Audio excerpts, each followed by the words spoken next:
Hi friends, welcome to CRISIL. ഇന്ത്യയും ബംഗ്ലാദേശും തമ്മിലുള്ള 2 ടെസ്റ്റ് മത്സരങ്ങളുടെ പരമ്പരയിലെ രണ്ടാമത്തെ മത്സരം ഉത്തർപ്രദേശിലെ കാൺപൂരിലെ ഗ്രീൻ പാർക്ക് സ്റ്റേഡിയത്തിൽ 27-ാം തീയതി ആരംഭിക്കുകയാണ്. അപ്പോൾ ആ മത്സരത്തിന് മുന്നോടിയായിട്ട് ഇന്ത്യ ആദ്യ മത്സരത്തിലുണ്ടായിരുന്ന അതേ ടീമിനെ തന്നെയാണ് നിലനിർത്തിയിരിക്കുന്നത്. പക്ഷേ ഇപ്പോൾ വരുന്ന വാർത്തകൾ അനുസരിച്ച് ഇന്ത്യ അതിൽ ചില മാറ്റങ്ങൾ വരുത്തുമെന്നാണ് പ്രതീക്ഷിക്കുന്നത്. എന്ന് വെച്ച് കഴിഞ്ഞാൽ ചില താരങ്ങളെ ആ ടീമിൽ നിന്ന് മാറ്റുന്നു എന്ന് പറഞ്ഞു കഴിഞ്ഞാൽ അവർ മറ്റൊരു ടൂർണമെന്റ് കളിക്കാനായിട്ട് പോകുന്നു എന്നാണ് BCCI വൃത്തങ്ങളിൽ നിന്ന് വരുന്ന സൂചനകൾ.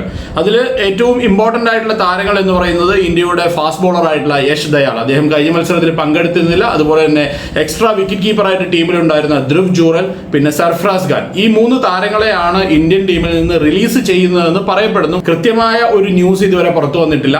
ഏതായാലും എന്തുകൊണ്ടാണ് ഈ 3 താരങ്ങളെ റിലീസ് ചെയ്യുന്നതെന്ന് നോക്കിക്കഴിഞ്ഞു കഴിഞ്ഞാൽ ഇറാനി ട്രോഫി എന്ന് പറയുന്ന ഒരു ടൂർണമെന്റ് നടക്കാൻ പോവുകയാണ്. ടൂർണമെന്റ് എന്നൊന്നും പറയാൻ സാധിക്കില്ല, ഒരൊറ്റ മത്സരം മാത്രമേ ഉള്ളൂ അതുകൊണ്ട് തന്നെ ആ ഒരു മത്സരത്തിൽ പങ്കെടുക്കുന്നതിനായിട്ടാണ് ഇന്ത്യൻ 11-ൽ ഇല്ലാത്ത ഈ 3 താരങ്ങളെ റിലീസ് ചെയ്യുന്നതെന്നാണ് BCCIയിൽ നിന്നുള്ള വാർത്തകൾ വരുന്നത്.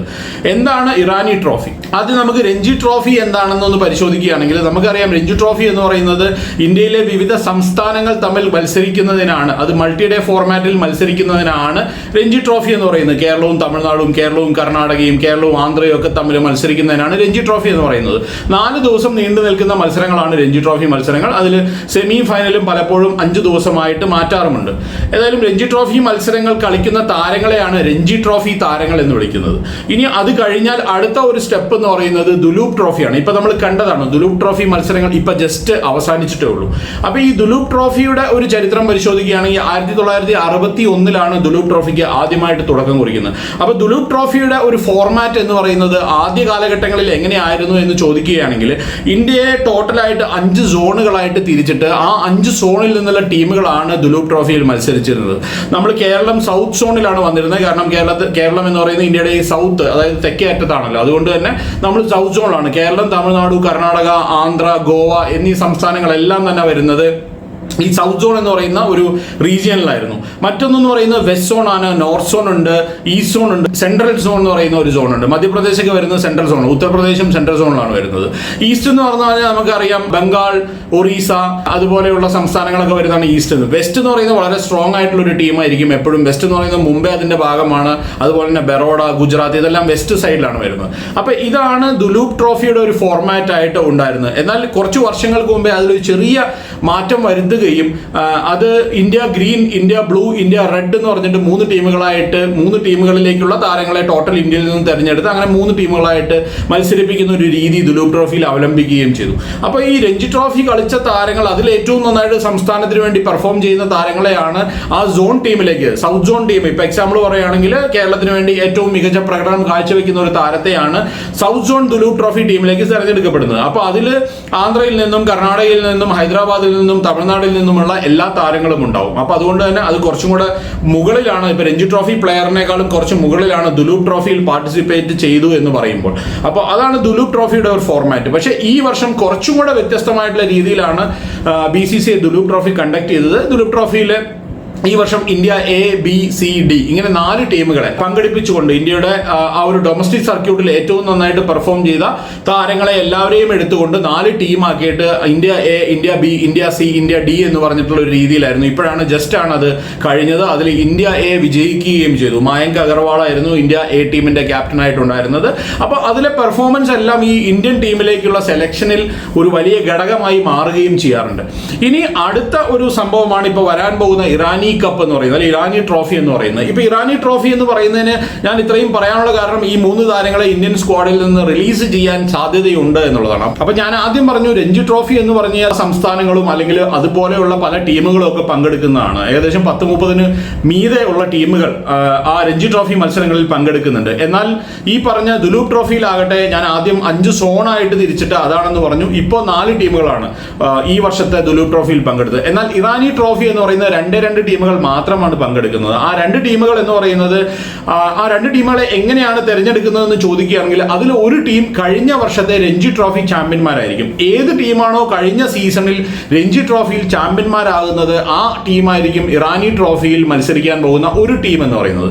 ഇറാനി ട്രോഫിക്ക് ആകെ ഒരു മത്സരം മാത്രമേ ഉള്ളൂ, കാരണം ആകെ 2 ടീമുകൾ മാത്രമാണ് അതിൽ പങ്കെടുക്കുന്നത്. അത് 5 ദിവസം നീണ്ടു നിൽക്കുന്ന ഒരു മത്സരവുമാണ്. അപ്പൊ രണ്ടാമത്തെ ടീം എന്ന് പറയുന്നത് റെസ്റ്റ് ഓഫ് ഇന്ത്യ എന്ന് പറയുന്ന ഒരു ടീമാണ്. റെസ്റ്റ് ഓഫ് ഇന്ത്യ എന്ന് പറയുമ്പോൾ തന്നെ നമുക്ക് മനസ്സിലാക്കാൻ സാധിക്കും ആ രഞ്ജി ട്രോഫി ജയിച്ച ടീം ഇപ്പൊ ഈ കഴിഞ്ഞ സീസണിൽ രഞ്ജി ട്രോഫി നേടിയത് മുംബൈ ആയിരുന്നു. അപ്പൊ മുംബൈ ഒരു ടീമായിട്ട് ആ ഇറാനി ട്രോഫിയുടെ ഫൈനൽ കളിക്കാനായിട്ട് തീരുമാനിക്കുകയും ബാക്കിയുള്ള എല്ലാ സംസ്ഥാനങ്ങളിൽ നിന്നുള്ള താരങ്ങളെയും ചേർത്ത് ഏറ്റവും ബെസ്റ്റ് പെർഫോമേഴ്സിനെ വെച്ചിട്ട് ഉണ്ടാക്കുന്ന ഒരു ടീമാണ് റെസ്റ്റ് ഓഫ് ഇന്ത്യ എന്ന് പറയുന്നത്.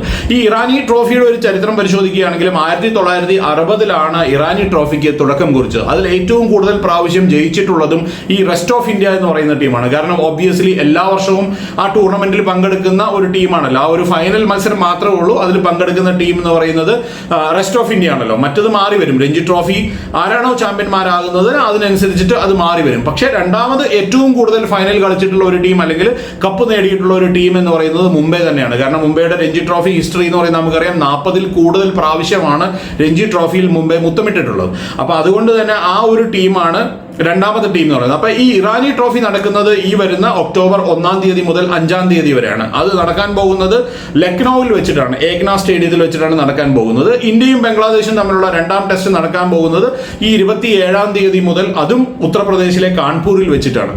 അപ്പോൾ വേണമെങ്കിൽ ഈ താരങ്ങൾക്ക്, ഈ റിലീസ് ചെയ്ത താരങ്ങൾക്ക് ടെസ്റ്റ് മത്സരങ്ങൾക്ക് ഉണ്ടാവാം. അതിനുശേഷം അവസാന ദിവസം ടെസ്റ്റിന്റെ റിസൾട്ട് അനുസരിച്ചിട്ട് വേണമെങ്കിൽ ഈ കാൺപൂരിൽ നിന്ന് ലക്നൌവിലേക്ക് ട്രാവൽ ചെയ്യാം. കാരണം രണ്ടും അടുത്തടുത്ത സിറ്റികളാണല്ലോ. അങ്ങനെ ട്രാവൽ ചെയ്യാമെന്നുള്ളതാണ് BCCI വൃത്തങ്ങളിൽ നിന്ന് വരുന്ന ന്യൂസ് എന്ന് പറയുന്നത്. ഇനി അതിനെപ്പറ്റി കൂടുതൽ പറയുകയാണെങ്കിൽ യശ് ദയാലും ധ്രുവ് ജൂറലും രണ്ടുപേരും ഡിഫറെന്റ് ആയിട്ടുള്ള 2 സ്റ്റേറ്റുകളിൽ നിന്നുള്ള ടീമാണ്. അവരെ റെസ്റ്റ് ഓഫ് ഇന്ത്യ ടീമിലാണ് ഉൾപ്പെടുത്തിയിരിക്കുന്നത്. അപ്പോൾ ഈ ഇറാനി ട്രോഫിയുടെ ഫൈനലിൽ അവർ മത്സരിക്കാൻ പോകുന്നത് അല്ലെങ്കിൽ കളിക്കാൻ പോകുന്നത് റെസ്റ്റ് ഓഫ് ഇന്ത്യ ടീമിന് വേണ്ടിയിട്ടായിരിക്കും. പക്ഷേ സർഫറാസ് ഖാൻ കളിക്കാൻ പോകുന്നത് മുംബൈക്ക് വേണ്ടിയിട്ടായിരിക്കും. കാരണം മുംബൈ എന്ന് പറയുന്നത് അദ്ദേഹത്തിന്റെ ഹോം ടീമാണ്. അദ്ദേഹം രഞ്ജി ട്രോഫി കളിക്കുന്നത് മുംബൈക്ക് വേണ്ടിയിട്ടാണ്. അപ്പോൾ മുംബൈ ഇതിലേക്ക് ക്വാളിഫൈ ചെയ്തിരിക്കുന്നത് കൊണ്ട് തന്നെ അദ്ദേഹം കളിക്കാൻ പോകുന്നത് മുംബൈ എന്ന് പറയുന്ന ടീമിനായിരിക്കും. അജിങ്ക്യ രഹാനെയാണ് ആ ടീമിനെ ലീഡ് ചെയ്യുന്നത്. വളരെ ശക്തമായ ഒരു ടീമാണ് മുംബൈ മുന്നോട്ട് വയ്ക്കുന്നത്. ശ്രേയസ് അയ്യരെയും അതുപോലെ ഷാർദുൽ താക്കൂറിനെയൊക്കെ പോലെയുള്ള മികച്ച താരങ്ങൾ മുംബൈയുടെ നിരയിലുണ്ട്. റെസ്റ്റ് ഓഫ് ഇന്ത്യ എന്ന് പറഞ്ഞാൽ നമുക്കറിയാം ഓട്ടോമാറ്റിക്കലി ശക്തമായ ടീമായിരിക്കും. കാരണം ഇന്ത്യയുടെ പല ഭാഗത്തു നിന്നുള്ള താരങ്ങൾ ചേർന്നതാണ് റെസ്റ്റ് ഓഫ് ഇന്ത്യ എന്ന് ഞാൻ പറഞ്ഞു. ഋതുരാജ് ഗെയ്ക്വാദാണ് അവരെ ലീഡ് ചെയ്യാൻ പോകുന്നത്. ഇഷാൻ കിഷൻ അടക്കമുള്ള താരങ്ങൾ അതിന്റെ ഭാഗമാണ് താനും. അതുകൊണ്ട് തന്നെ ഈ മത്സരം എന്ന് പറയുന്നത് വളരെ പ്രധാനപ്പെട്ടതാണ്, ഇറാനി ട്രോഫി എന്ന് പറയുന്നത്. അപ്പോൾ റെസ്റ്റ് ഓഫ് ഇന്ത്യക്ക് വേണ്ടി കളിച്ചു അല്ലെങ്കിൽ ഇറാനി ട്രോഫി കളിച്ചു എന്ന് പറയുന്നത് തന്നെ വലിയ ഒരു കാര്യമായിട്ടാണ് ഇന്ത്യൻ ക്രിക്കറ്റിൽ അറിയപ്പെടുന്നത്. അതിൽ നിന്നെല്ലാം ഈ പറയുന്ന എല്ലാ ഫോർമാറ്റുകളും, രഞ്ജി ട്രോഫി ആയിക്കോട്ടെ, ദുലൂപ് ട്രോഫി ആയിക്കോട്ടെ, അല്ലെങ്കിൽ ഇറാനി ട്രോഫി ആയിക്കോട്ടെ, ഇതെല്ലാം മൾട്ടി ഡേ മാച്ചുകളാണ്. 4-5 ദിവസം നീണ്ടു നിൽക്കുന്ന മൾട്ടി ഡേ മാച്ചുകളാണെന്ന് മനസ്സിലാക്കുക. ഇതിലെല്ലാം പങ്കെടുക്കുന്ന താരങ്ങളെ പിന്നീട് ഈ പറയുന്ന രീതിയിൽ ഇന്ത്യയുടെ ടെസ്റ്റ് ടീമിലേക്ക്, എസ്പെഷ്യലി ഞാൻ ഈ പറഞ്ഞ പോലെ രഞ്ജി ട്രോഫിയിലും ഇറാനി ട്രോഫിയിലും ദുലൂപ് ട്രോഫിയിലും മികച്ച പ്രകടനങ്ങൾ കാഴ്ചവെക്കുന്ന താരങ്ങളെയാണ് ഇന്ത്യയുടെ ടെസ്റ്റ് ടീമുകളിലേക്ക് പരിഗണിക്കുന്നത് എന്നുള്ളതാണ്. ഏതായാലും നമുക്ക് എന്താണ് ഈ രഞ്ജി ട്രോഫി അല്ലെങ്കിൽ ഇറാനി ട്രോഫി അല്ലെങ്കിൽ ദുലൂപ് ട്രോഫി എന്ന് പറയുക എന്നുള്ളതാണ് ഞാൻ ഈ വീഡിയോ കൊണ്ട് ഉദ്ദേശിച്ചത്. മറ്റൊരു വീഡിയോയുമായിട്ട് നമുക്ക് വീണ്ടും കാണാം. ബൈ.